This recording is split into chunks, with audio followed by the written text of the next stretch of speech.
Here we go. We're back for another awesome episode. I'm going to keep saying that for every episode because every episode is awesome. Every episode is just super fantastic. And today I have a great episode for you. It is a gruesome...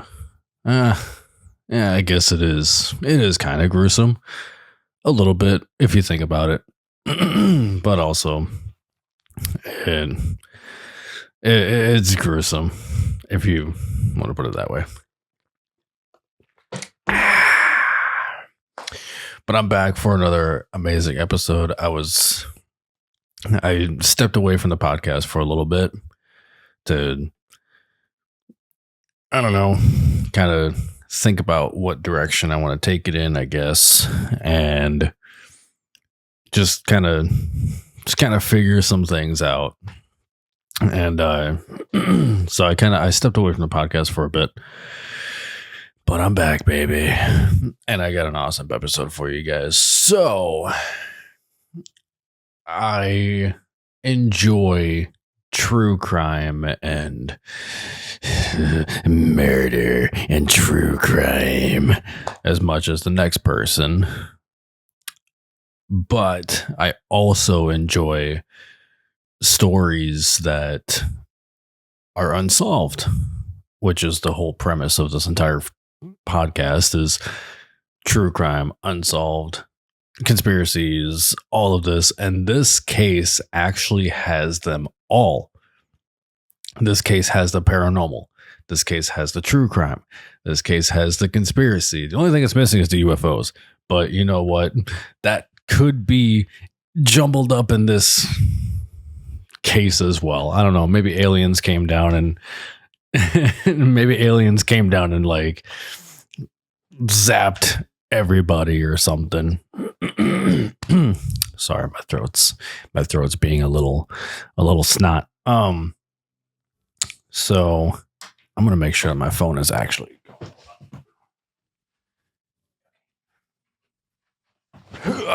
I just want to make sure my phone was going. I'm using this little Bluetooth remote thing, and I was just actually making sure that my phone is actually recording. So, because if not, I'd have to restart over again, and I don't want to do that.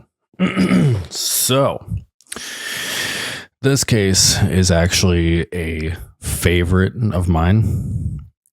I've been to this location. I have a story in this location, but we're gonna get to the location first, the case and everything, and then I'm gonna tell you my side. Mwah! Join me. I'm just kidding. This case takes us down to a little tiny town in Iowa called Villisca, Iowa. Yes, we're doing the Villisca house, the Villisca axe murder house. Ooh, spicy. I'm just kidding. So if you've never heard of the Villisca axe murder house, or maybe you have, it is in a really tiny town of Villisca, Iowa. It's a small farmhouse. No electricity. I don't think there's any like heating or AC or anything. The only electricity that's in the house is the barn that's in the back. And luckily we went there during the day, so I guess it wasn't that scary. But this case takes place in 1912. And the reason it's called the Villisca Axe Murder House is, well, duh. There was an axe murder that took place in this house. Yeah. So 1912, obviously this was a time period where people really trusted everybody else. There was a lot of trust in like leaving your doors unlocked, trust in going out at night. There was a lot of trust. nobody really nobody had that sense of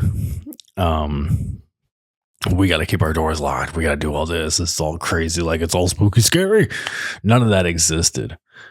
And because of this case, people immediately, because of this case, people afterwards were like, oh, we're locking our doors. We're carrying axes and weapons of self-destruction with us because this is never going to happen again. This case was so rare, so unheard of, that it literally ripped the sinking of the Titanic off of the front page. Did you hear what I just said? It ripped the Titanic off the front page. The Titanic was the biggest story in 1912. And little tiny town of Villisca, Iowa, it ripped the Titanic off the front page. That's mind blown. So what ended up happening, I'll get into the case, talk a little bit about the house and everything, and then I'll tell you my story of my experience there, because it's pretty gnarly. June 10th, 1912. Well, actually, I should backtrack. June 9th, 1912. Typical 1912 day. Very, very, very tiny town. Many churchgoers. Everybody knew everybody. You did something, somebody found out about it. If you live in a small town or you've lived in a small town, you know exactly what I'm talking about. But everybody knew everybody. Everybody knew what was going on. Neighbor knew neighbor, stuff like this. So the night of June 9th, 1912, the Moore family and their friends, the Stillinger family, all congregate to the church, the local church. There's this big event, gathering, or something like that. Nowadays they have church potlucks and they have all this group events and everything for the youth, for the adults, Bible study. Same scenario, but just think 1912. And they all gathered together and everything, and they're having a fantastic time. They either walking there or a horse-drawn carriage or a wagon, I guess it would have been called. But they're walking there, they're enjoying their time and everything. And they come back home. So it was the Moore family, Josiah, Sarah, and their 4 children. Yeah. 4 children. I had to look the names up because I totally forgot the names. So they walk back to their house and they have 2 neighbor kids, the Stillingers, Lena and Ina Stillinger. Those names I remembered. How did I forget the Moore names? I remember the 2 Stillinger. Whatever, it doesn't matter. But they all go back to what would become known as the Villisca Axe Murder House, but obviously they didn't know that back then. Duh. They go walking back to their house. Everything is cool. They obviously go about their day. They go about they go about their night, what final things they have to do before they go to bed. And that's it. They go to bed. Their house was unlocked. I don't think they would have locked their house overnight, because you live in a really, really tiny town. And I'm not over exaggerating when I say a tiny town. It's tiny now, but think about 1912. It was the population of the U.S. was still migrating west. So you have to think of this would have been it's like a boom town, like a railroad town or something. So you had the railroad tracks go through, the train comes in, drops off your postal stuff, packages and whatever that took like 2 weeks to get there. So you have to think of like really, really tiny town. You don't have to lock your door in a really tiny town until this night. So everybody goes to bed. And the way that the house is set up, and I've been to this house. I would love to go back, but the way that it's set up is you walk in the front door. Well, there's two entrances. There's a back entrance and there's a front entrance. When you walk through the back entrance where the parking lot is at, there's like a barn that's back there. What I mentioned earlier about the electricity thing. There's like a barn back there. A ramp that goes up to the door, and as soon as you walk in the door, you're in the kitchen, and then there's a room off to this side, a pantry up over here. Oh, I'm sorry. No, I was right. Yeah, there's like a pantry up over this way, a staircase that goes up to the second floor. You walk straight ahead. There's like the living room area. Off of the living room area is a guest bedroom. And then you go up the stairs. Right as soon as you get off the landing is the master bedroom. So that would have been Josiah's and Sarah's bedroom. You go up the stairs. There's like a banister or a railing or something. Their bed is right there. Sharp left, straight down is the children's room where Paul, Herman, Boyd, and there's a fourth one. Paul, Herman, Boyd, Lena, Ina,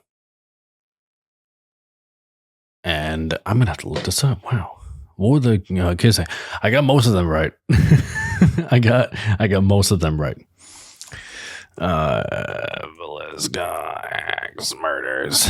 So it's Paul, Boyd, Paul, Boyd, Herman, Lena, Ina, and there's one more. Let's see here. Give me a second. Catherine. So, wait, really? Herman, Catherine, Arthur, and Paul. Okay, that's weird. That's not what I've heard before. Herman, Catherine, Arthur, and Paul. Who was Arthur? All the stories and episodes that I've seen of this place never mentioned an Arthur. So that's why I was like, huh? Herman, Catherine, Arthur. Oh, he must be Boyd. Ah, why is it Arthur though? That's weird. That's really weird. Arthur is like not even close to being short for Boyd or long for Boyd. Anyways, whatever. I don't care. Herman, Catherine, Boyd, Paul, Lena, Ina, Josiah, Sarah. There we go. Got it all. We're good. We're back on track. Anyways, so their room was on the second floor, and you go straight down this one hallway or something. As soon as you get to the master bedroom, which is Sarah and Josiah's bed right here, you take a left, straight down the hallway into their room. Between the master bedroom and their bedroom was what they called an attic. It's not really an attic. It's more just like a really giant closet. An attic to us is, like a hole in the ceiling. You go up there. An attic to them in that house is basically just a door that opens up. You go through a little crawl space, and then you're in another room that overlooks the street. It's not really an attic, but anyways. So everybody goes to bed. June 9th. Everything is cool. Obviously the place is all quiet and everything. And here's where the mystery comes in. So while everybody's asleep, somebody comes out of the attic. They have the kid's bedroom over here. When you come out of the attic, you have the kid's bedroom over here. You have the parents' bedroom over there. Well, parents' loft, whatever you want to call it. So the killer, whoever it was, has an axe in his hands. Has an axe. Goes over to the parents' bedroom. And Josiah slept on the left side. Sarah slept on the right side. He hits Josiah with the sharp end of the blade. And repeatedly, done. He hits Sarah with the back end of the blade. Done. Then he goes to the kid's bedroom, which is right across the hall, across the attic area. Somehow finishes all of them. Then he goes downstairs to the guest bedroom where Lena and Ina were sleeping. Eventually finishes them. And after he's done, it was said that he took like clothes or blankets or something, put them on all the mirrors in the house. All the mirrors on the walls, mirrors on the dressers, whatever you want to, wherever a mirror is at. Makes himself some breakfast, some food, which is fucked up. And then that was it. The next day, like I said, it's a really small town. So neighbors knew neighbors. Everybody knew kind of like your routine, what should be happening, all of this. So the house next door that the current owner of the museum, the Villisca Axe Murder House, actually lives in that house right next door. She comes out and she comes out and she's doing her things, you know, doing whatever she has to do. And she looks over at the Moore house, because at the time it was called the Moore house. It wasn't the Villisca Axe Murder House, though. She looks over at the Moore house and she's like, huh. It's very strange. They should be doing their chores. They have stuff to do. Like, what are they? What's going on? And it was just eerily quiet. It was just really silent. No sound coming from the house whatsoever. And she's like, okay. So I believe that she went over there, knocked on the door. Nothing. No one's making a sound. Knocking again. The house is still silent. So she's concerned, as any neighbor in that time period would. Can't really vouch for neighbors today, but you know, in that time period, neighbors cared about other neighbors. And she calls over, or she calls the brother, Josiah's brother, and he comes rushing over. I don't know if they lived in the same area, if they lived in Villisca, like all of them, but she finds a way to get a hold of him. They rush over. I guess he was with somebody else or something as well. They rush over, find a way to get inside. Maybe the door was locked. They find a way to break the door down or something. And one can only use their imagination of what exactly they found inside the house. You have 8 people, 8 people, all in the house, tiny house, 8 people hacked to death, pretty much, and unrecognizable, I would imagine. I mean, if you get hacked in the face pretty brutally by an axe, I would imagine you're going to be unrecognizable. And you have to use your imagination, just like, ugh. I think about that a lot. Or I thought about that a lot. And whenever I hear about the Villisca house and everything, whenever I think about the Villisca house, I always think about like that certain part. It's like, what exactly did they see? What did? Ugh. I've seen crime scene photos before, not of this one, because there are none. I don't think.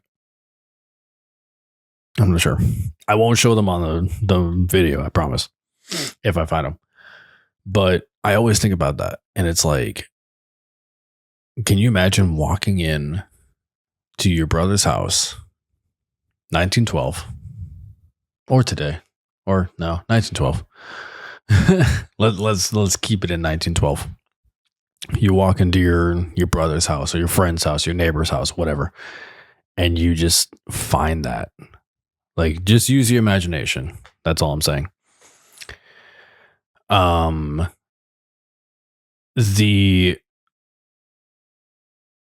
am I trying to say? Oh yeah.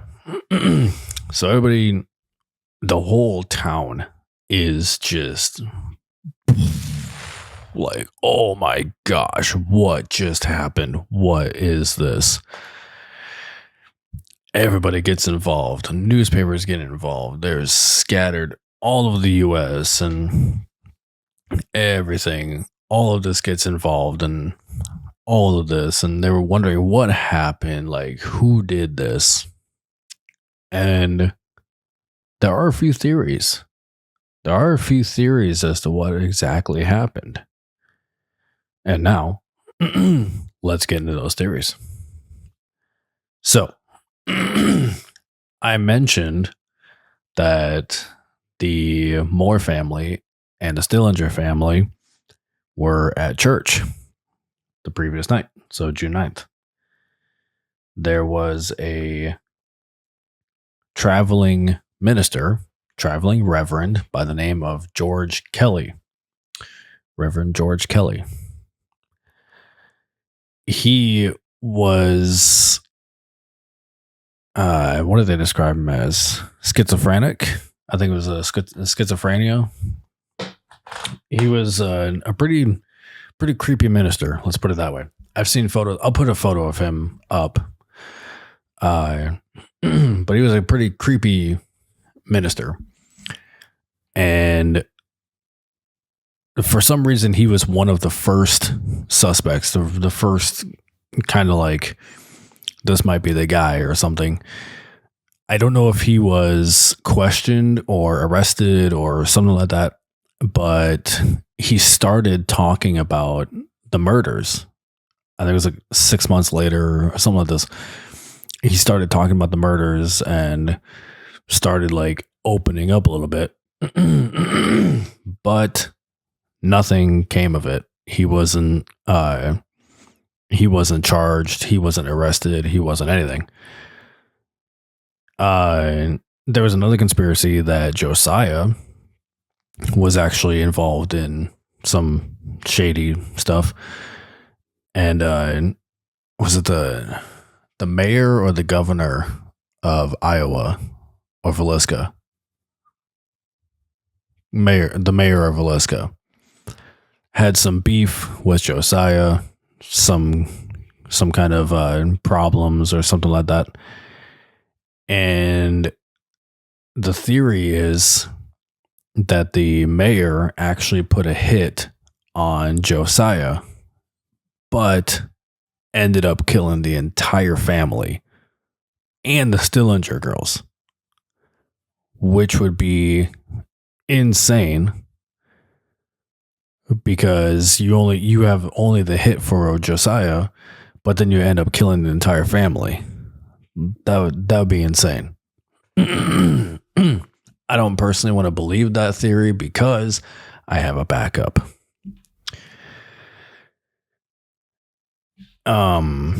Big shout out to Project Fear. If you don't know who Project Fear is, I highly recommend go checking them out. These guys are really fun to watch. They're fun to check out their episodes. They just joined YouTube not too long ago. I've mentioned them before because I love this guy so much. Project Fear did an episode at the Villisca house not long ago, and I was super excited that they did that. It's a 2-part episode. Like they do a lot of 2-part episodes, but it's a 2-part episode, and they start doing Spirit Box. They start doing like all these paranormal stuff or whatever. And they kept asking the question, like all of us who know this story, all of us who are familiar with this, they asked the question like everybody has is, who did this? Do you know who did this? The one word that keeps coming up all the time, every time they ask, is preacher. Preacher. If you have not seen that episode, I highly recommend you go watch it because I got goosebumps when that episode came out and it kept saying preacher. I was like, that's it. It's the preacher. There's no ifs, ands, or buts. The word preacher just kept coming repetitively. Preacher, preacher, preacher, preacher. And it's like, it answers the question that the paranormal field, the conspiracy field, the paranormal field has had for so long is preacher, preacher, preacher, preacher, preacher. And I might actually watch the episode when I'm done with this. But that just backs everybody's theory, my theory. It's like preacher, preacher, preacher. And did the preacher actually have something to do with it? Like, what happened the night before? Or the night of, I'm sorry. Because it was that night. What happened the night of? Like, the preacher was in town for a little bit because he was a traveling preacher. He was a traveling reverend. And when he got to Villisca, what happened? What transpired at the church event to the murders? If he did actually do the murders, I really believe in the idea that the paranormal can solve their own murders. Psychic mediums, debatable. Some of them are actually really cool.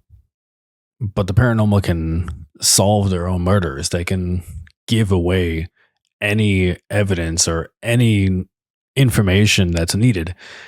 And when you're in a place like the Villisca house and you start doing Spirit Box and you start doing all these experiments and everything, and the word preacher keeps coming. You know, it's like, you kind of have to sit back and be like, yeah, you know, I think the preacher really did do it.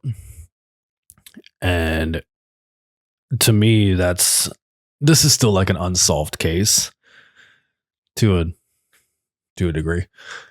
But to me, I think it's like, it's really solved. It's really, the preacher did it somehow. Don't know. Maybe it was a schizophrenic. Maybe he just let himself like get lost in his brain, in his mind or something, and flipped out, lost control. All of this. Maybe there was a confrontation. Maybe there was a confrontation that took place in the house when the murders were going on, because the crazy thing about this house, and I'm going to get to this in just a second, my experience. The crazy thing about this house is the walls are paper thin. You can hear most things that happen inside the house outside. There's no like, this is 1912. There's no like, what is that called? Drywall, or what's the stuff that's in between the fucking walls? I don't know what they're called. The cotton candy looking stuff. I can't remember what it's called. But there wasn't any of that. You just basically slabbed a house together and you called it good, you know? So you can hear a lot of things that happen inside the house on the outside.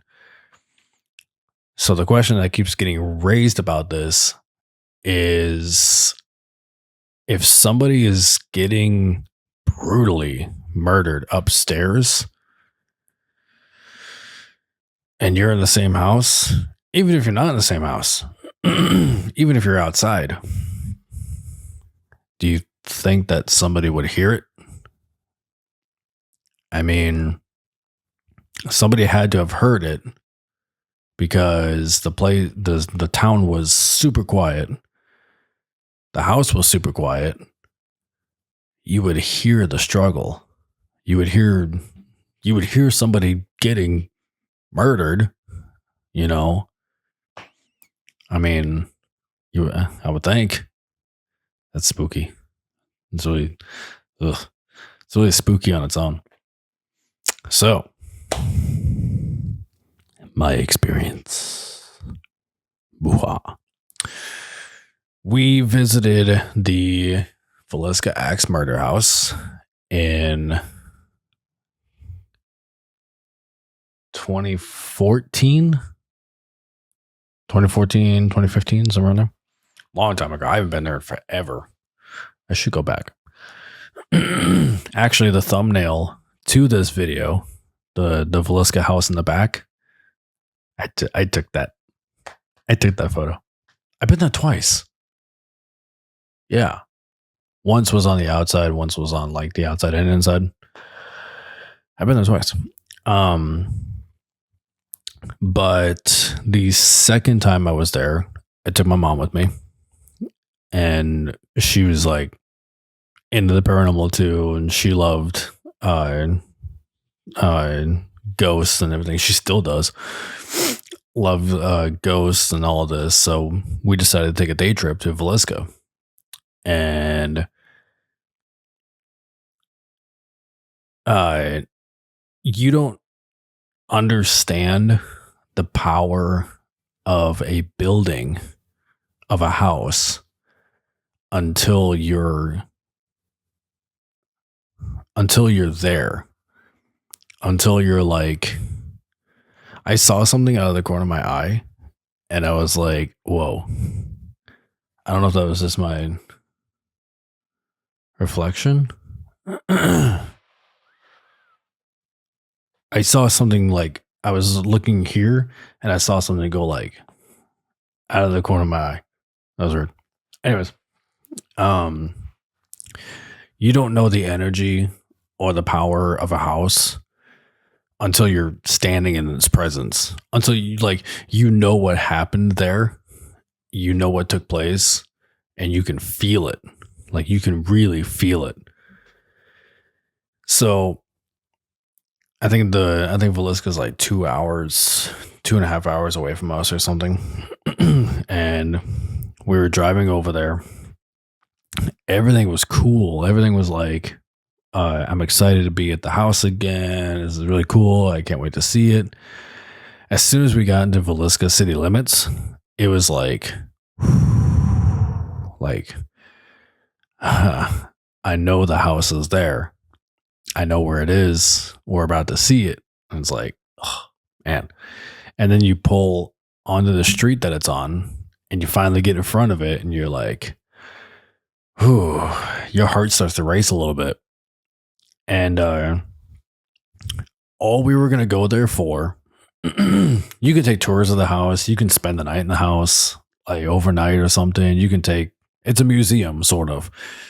You can take day tours and all this. So that's what we were going to do. We were actually just going to drive there. Day trip thing. We were going to drive there. I was going to show my mom the house because she hasn't seen it. And I was going to take some photos, all of this and whatnot. Cool. All of a sudden, I'm taking photos. I got my phone out and everything. All of a sudden, I kid you not, three black SUVs roll up to the house, like sedans, Suburbans, Tahoes, whatever you want to call them. 3 of them roll up to the house, and I am so scared.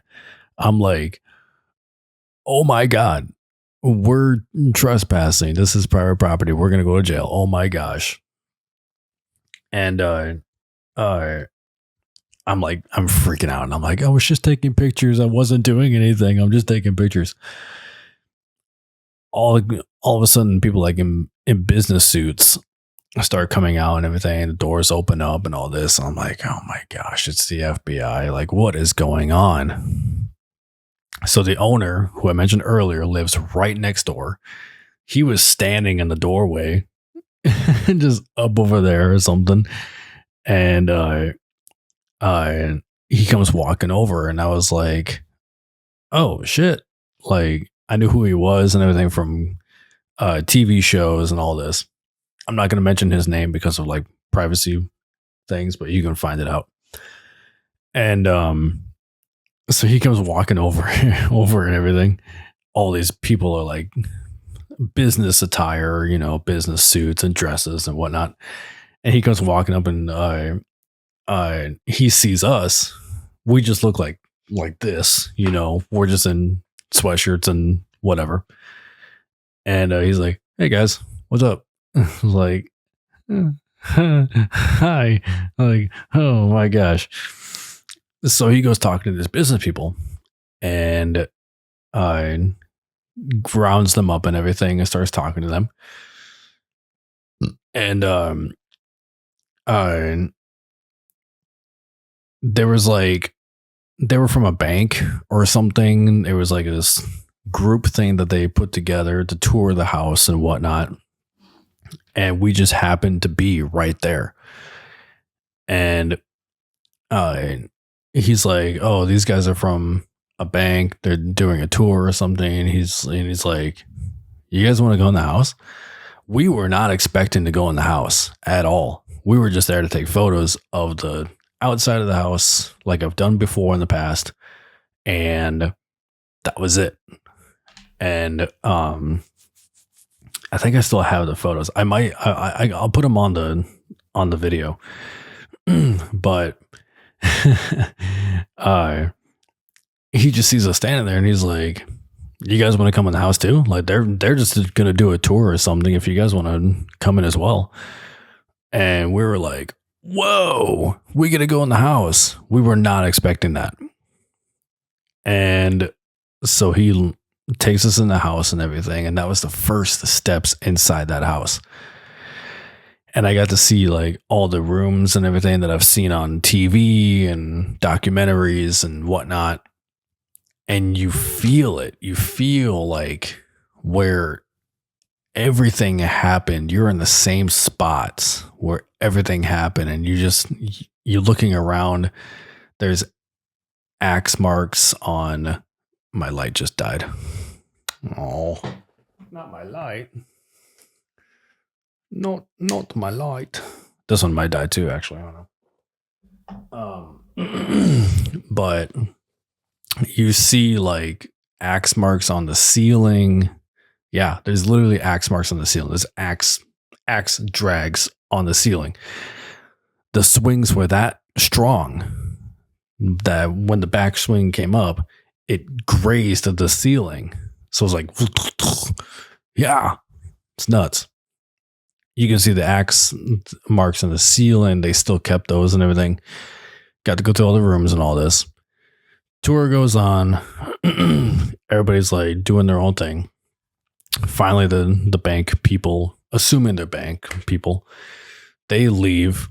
It's me, my mom, and the owner. We're up on the second floor. I had like my big camera or something. I was like filming and like doing photos and all this. Those two were talking. Sorry. Those two were talking, and I was just kind of standing there, and I'm like looking around and everything, and I started feeling like really sick. I was like, oh my God. I didn't want to join the conversation because I was thinking to myself, like, if I open my mouth, I'm gonna vomit. That's how bad it was. And I was like, oh my gosh, man, like, this is, so I kept my mouth shut, and I had my camera in my hand. I'm just doing whatever. And I was like, oh man. So those two, my mom and the owner, they go downstairs. So I'm on the second floor by myself. And I'm just like kind of looking around and everything. I don't really feel anything, but I feel sick. You know, I'm like, it was also hot up there. So I don't know if that was a humidity thing or something. And I was like, oh my gosh, man. I'm like, ugh, feel gross. So I go back downstairs. As soon as I go downstairs, I'm okay. It goes away. And we're all talking in the living room and everything, or the kitchen, living room, whatever.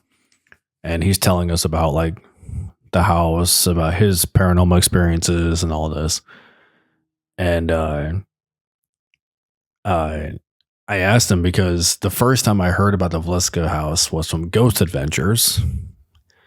And I asked him about that episode that Ghost Adventures did.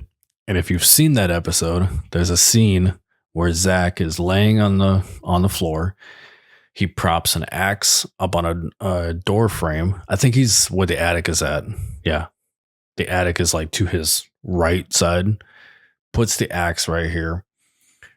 And he starts yelling out. He's like, push this axe down on my face. Well, the owner said that he lives next door. He said it was really funny because I'm sitting in my living room next door, and I can physically hear Zach yelling for the ghost to push the axe on his face. And he was like, I'm sitting in the living room, and I'm like, I wouldn't say that. I wouldn't do that. I was like, oh my God, like you could hear that from your house. And he goes, yeah, I was sitting in my living room. I could just hear it in my, oh man, that one died too. Well, I mean, granted, the batteries were really low, so these need to get charged. I just got these new lights, by the way. My new little newer rechargeable lights. These need to be charged up. They're almost dead anyways. So if I look a little darker, my bad. But no, he was saying that he could hear, like, physically hear him yelling across in the house. It's like, oh, I wouldn't do that. I wouldn't do that. That's not a good idea. But anyways, so we're downstairs shooting the shit. We're laughing and all this. And eventually leave the house, and him and I take a photo with each other. If I can find that photo, I'll upload it. And I thanked him for the tour, thanked him for everything. All was cool. There's a cemetery in Villisca with all the family members, the Moore family, the Stillinger girls and everything, all together. And I really wanted to go see that. So we get in the car, drive up to the cemetery, which isn't far away. I think it's like up the street or something. And that's when my mom started getting like really sick. Like she got it probably worse than I did. and I was fine. I was good. And I get to the cemetery, and she's like, "No, no, I take a picture of it. I'll look at it. I'm gonna vomit." I'm like, "Okay, well, I'm gonna go see it." And I think I still have the photos somewhere. I'm not sure. I hope I do. I'm not entirely sure. But I can upload it too if I can't find it. But so I go walking out, and I'm looking at the headstones and everything. I'm like, wow, like this is wow. Get back in the car, and I'm driving down the street. She got so badly sick that she was no skin color. Like she was white. She was like, "Oh my God." Like she just sat there and she's like, "Oh man." She told me that she was really close to telling me to stop the car so she can open the door and vomit. As soon as we got out of Villisca city limits, we were both fine. We were the same as on our way there. What happened afterwards is we were fine. We weren't sick anymore. And for like 2 weeks straight after that, I was still living at her place. So we kind of like were forced to be around each other. And for like at least 2 weeks after that, we were just so mad. We were angry. We were like, everything got on our nerves. That usually wouldn't get on our nerves. We were just like, oh man.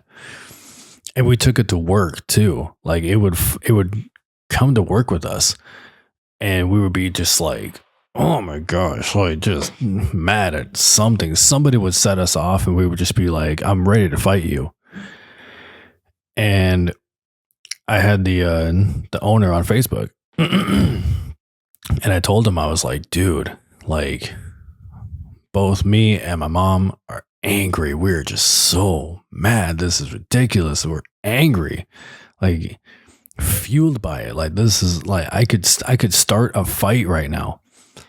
And he kept telling me, he's like, you need to pray.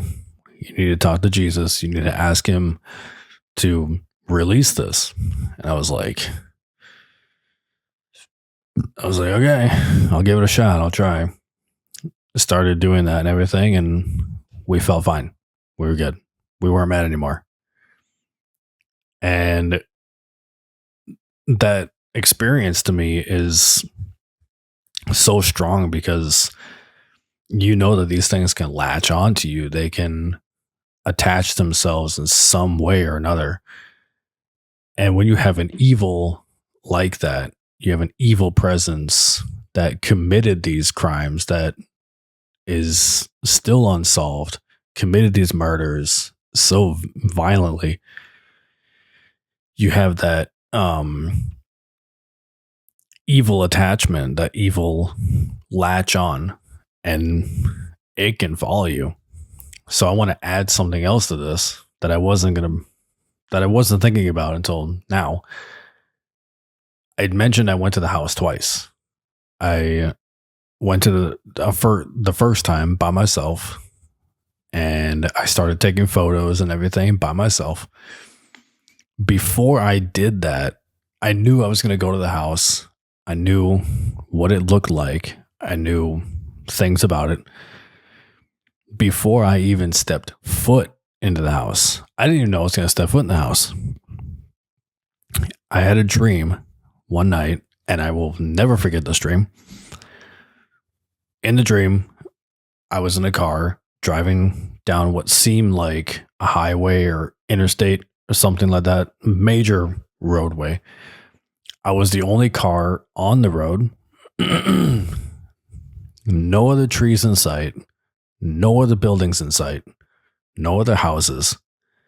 This long stretch of road winded up this way. It went straight ahead and turned. And on that turn was a white house with trees around it And for some reason, it didn't look like the Villisca house, but for some reason, I knew that was the Villisca house. Every time. I've had this dream twice, and that was before going to the Villisca house. So, any dream interpreters out there, go ahead, unpack that one. But yeah, whatever's in that house is very, very strong. It keeps its presence very felt. It keeps its presence felt heavily. And yeah. But that is all I got for you guys today. Fantastic. Ow. Fucking hurt myself. Fantastic episode. If you want to look more into the story, all you have to do is Google it. I know I've had a history of not doing this. I will have the photos and everything of all the family members, the house, whatever photos I can find will all be on here. Check out Project Fear, Villisca Axe Murder House, Part 1 and Part 2. I guarantee you will not be disappointed. And yeah, this is a crazy, crazy house. So with that being said, thank you guys so much. Thank you for tuning in. Another episode down, and we just have so many more to go. And yeah, that's all I got for you. I am signing off. Thank you.